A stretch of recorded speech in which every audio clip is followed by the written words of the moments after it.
নমস্কার প্রত্যেককে আমার সকল ইউটিউবের প্রত্যেককে আমার আন্তরিক প্রীতি অভিনন্দন একরাশ ভালোবাসা। আমি একটা গত সপ্তাহে প্রোগ্রাম করেছিলাম যে 2025 সাল কেমন যাবে। 2025 সাল আপনার জীবনে যে রাশি কতটা শুভ কতটা অশুভ সেটা আমি গত প্রোগ্রামে বলেছিলাম। আজকে যে প্রোগ্রামটা করব সংখ্যাতত্ত্ব বিচার। সংখ্যাতত্ত্ব বিচারে 2025 সাল সংখ্যাতত্ত্ব বিচার নিরিখে কেমন যাবে। দেখুন, জ্যোতিষশাস্ত্রে অনেক ঘরানা, জ্যোতিষশাস্ত্রের অনেক বিচার বিশ্লেষণ আছে।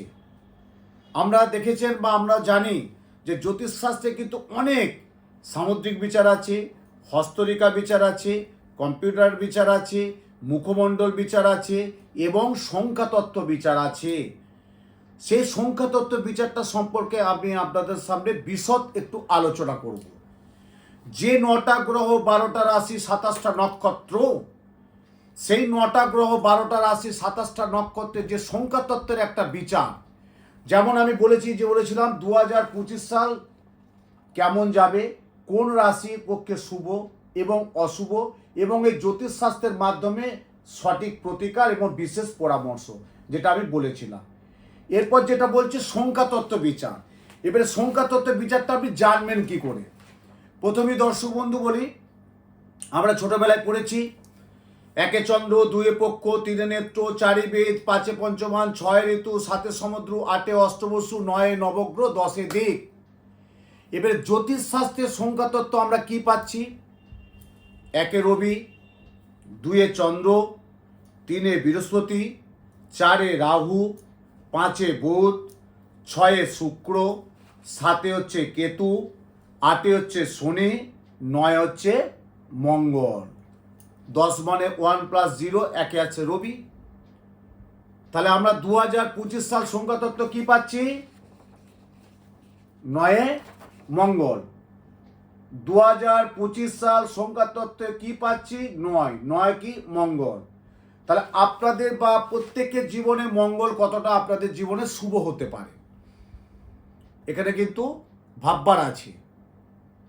ধরুন আমি বারবার বলি সংখ্যাতত্ত্ব বিচার কি?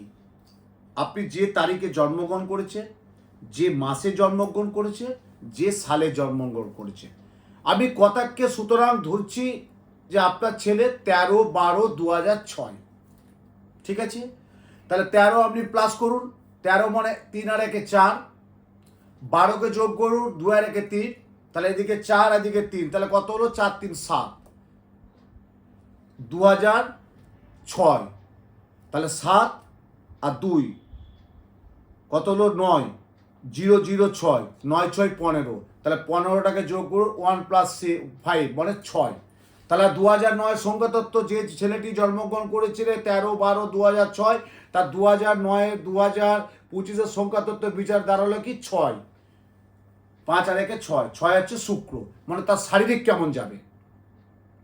ধরুন আপনি একটি মেয়ে বাড়িতে জন্মগ্রহণ করেছে, হসপিটালে জন্মগ্রহণ করেছে 4/10/2010, তাহলে 4 আমি ধরলাম, 10 মানে 1 ধরলাম, 4 আর 1 5, আর 2010 আমার কী করতে হবে?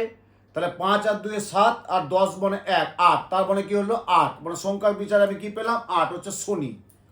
তাহলে দেখতে হবে 2025 সাল সেই জাতিকার ক্ষেত্রে শনি কতটা তাকে ভালো দিতে পারে। আসছি একটি আমি ডেট অফ বার্থ বলছি, 5ই জানুয়ারি 1976। তাহলে 5 আর 1 6, 6 আর 1 7, 7 আর 9 কত হচ্ছে বলুন? 10 11 12 13 14 15 16, 16 আর 6 কত? 17 18 19 20 21 22, তাহলে 22 হলে 2 + 2 = 4, মানে 4 রাহু। তাহলে আমি 2025 সালে সেই জাতককে কি দেখব? ধরুন 1976-এ সে কোনো ব্যবসা করছে, তার এখন বয়স হচ্ছে 49+, কোনো বিজনেস করছে, কোনো চাকরি করছে, কোনো একটা বড় পদস্থ অফিসার আছে, বা কোনো একটা গোয়েন্দা ডিপার্টমেন্টে চাকরি করছে, বা কোনো একটা কর্পোরেট হাউসে আছে, বা কোনো একটা বিশাল বিজনেসম্যান। তা 2025 সাল তার 8 সংখ্যা তার পক্ষে কতটা শুভ দেবে? সে কি আদৌ প্রমোশন পাবে? সে দিয়ে আগেও কি কর্মসূত্রে বিদেশ যাত্রা আছে? বা সে কি তার স্বামী স্ত্রীর দাম্পত্য জীবন তার ভালো যাবে? বা কোনো আইনি জটিলতা আসবে কি না?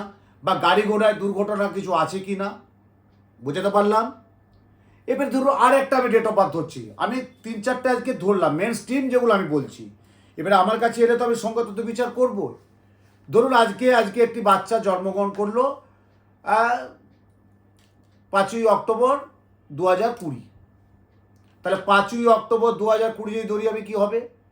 তাহলে 5ই অক্টোবর 5 অক্টোবর মানে 10, 5 আর 1 6, আর 2020 মানে 2 2 4, 0 কিছু হয় না। তাহলে 6 4 10 মানে 10 হচ্ছে 10কে এবার আপনি সংখ্যাতত্ত্ব বিচার করুন, 1 + 0 মানে 1 রবি। মানে সেই জাতিকার রবি তার কতটা ভালো হবে, আগামী দিনে কি পড়তে চায়, ডক্টর, মেডিকেল, ইঞ্জিনিয়ার, কি করতে চায়, সঙ্গীত, নৃত্য, গান, ক্রিয়েটিভ, সিনেমা, ফিল্ম, মডেলিং, সেটা কিন্তু বিচার করে এই 2025 সাল সেই জাতক বা জাতিকা সংখ্যাতত্ত্ব বিচার করে বলে দিয়ে যাবে যে এইভাবে তাকে এগোতে হবে বা এইভাবে আপনারা প্রিপারেশন নিন। দেখবেন তার অঙ্ক, নাচ, গান, ক্রিয়েটিভ বা বিভিন্ন দিক থেকে সেক্টর দিকে সে কতটা ভালো হবে। এটা হচ্ছে সংখ্যাতত্ত্ব বিচার। এবার ধরুন যারা আসছে, আমি কিন্তু টাইমটা নিচ্ছি না, কিন্তু কারো তো টাইমটা মনে থাকে না, কিরকম সকালে হয়েছে, দুপুরে হয়েছে, রাত্রে হয়েছে, টাইমটা মনে থাকে না। কিন্তু এখানে একটা লাগে কি, প্লেস অফ স্থান, মানে কোথায় হয়েছে।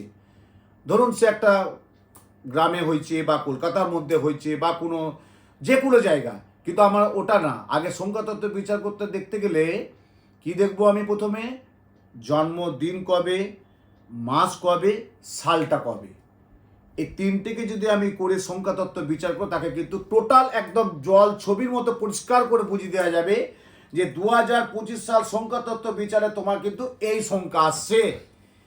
এই যে অনেকে আমাকে এসে বলে যে নামকরণ, অবশ্যই নামকরণ। এই 2025 সাল যাদের প্রসব মানে সন্ততি হওয়ার সম্ভাবনা থাকবে, তাদের কিন্তু 2025 সাল নামকরণটা করে নেবে সংখ্যাতত্ত্ব বিচারের ভিত্তিতে। এবারে যাদের আগে হয়ে গেছে তারা তো বলে কি আমার কি নামকরণ আর করার দরকার নেই, তখন যে সাল সেই সালে করতে হতো। যেহেতু 2025 সাল 2 + 0 + 2 + 5, 5 আর 2 7 আর 2 9, 9 হচ্ছে মঙ্গল। তাহলে আপনার জীবনে মঙ্গল কতটা থাকবে বা কতটা মঙ্গল ভালো হবে, সেটা সংখ্যাতত্ত্ব বিচার বিশ্লেষণ করতে পারে জ্যোতিষশাস্ত্রের মাধ্যম দিয়ে।